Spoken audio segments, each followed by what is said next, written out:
देखिए, सबको पता है कि भारतीय जनता पार्टी बेचैनी में है, बौखलाहट में है, और इसी बेचैनी या बौखलाहट में वो कुचक रच रही है, साजिश कर रही है।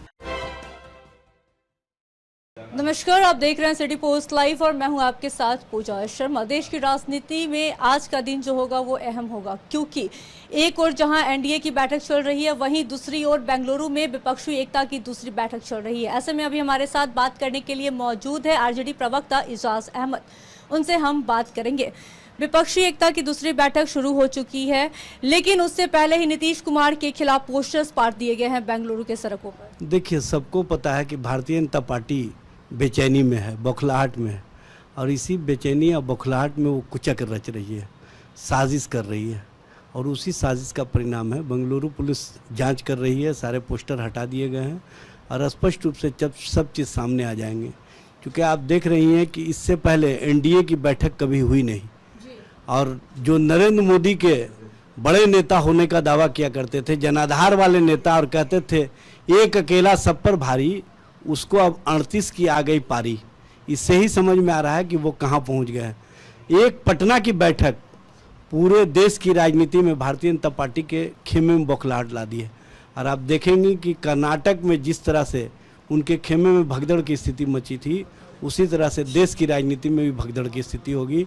और भारतीय जनता पार्टी अपने खेमे में अपने लोगों को बचाने के लिए बेचैनी में दिखेंगे। मतलब आप कहना चाहते हैं कि बीजेपी पूरा बौखलाहट में है? बताना क्या चाहते हैं, ये तो देश देख रहा है। अब देश स्वीकार करने लगा है कि नरेंद्र मोदी का जो काया और जो लोगों के बीच एक छाया बनाया गया था कि इनके मुकाबले कोई नेतृत्व करता नहीं है, उस छाया का हवा निकल गया। अब 38 बनाम 24 यह स्पष्ट करता है कि हम 24-38 पर भारी पड़ने जा रहे हैं, और देश की राजनीति जो देश की जनता की आकांक्षा उसके अनुरूप चल रहा है। देश की जनता की चाहत है कि 2014 वाले 2024 में वापस नहीं आए, उस सिलसिले में हम आगे बढ़ चुके हैं।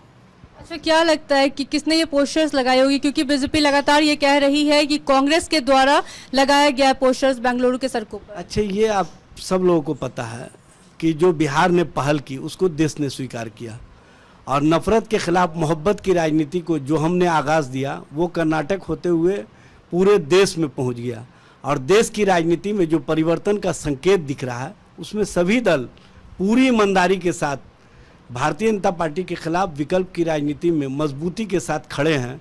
और पटना की बैठक से लेकर के बेंगलुरु की बैठक तक आप देख रही हैं कि किस तरह से समन्वय, किस तरह से मोहब्बत देखने को मिल रहा है सभी नेताओं के बीच में।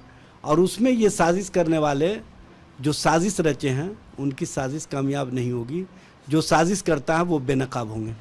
उपेंद्र कुशवाहा कह रहे हैं कि एनडीए का कुनबा बढ़ रहा है, नरेंद्र मोदी के विकल्प में कोई और दूसरा हो ही नहीं सकता, बीजेपी के विकल्प में कोई दूसरा नहीं हो सकता। देखिए, जो व्यक्तिगत स्वार्थ की राजनीति कर रहे हैं उनकी पोल खुल गई है, और उनको पता है कि भारतीय जनता पार्टी अपने पिच पर हमको ले जा करके 12th मैन के रूप में इस्तेमाल करेगी।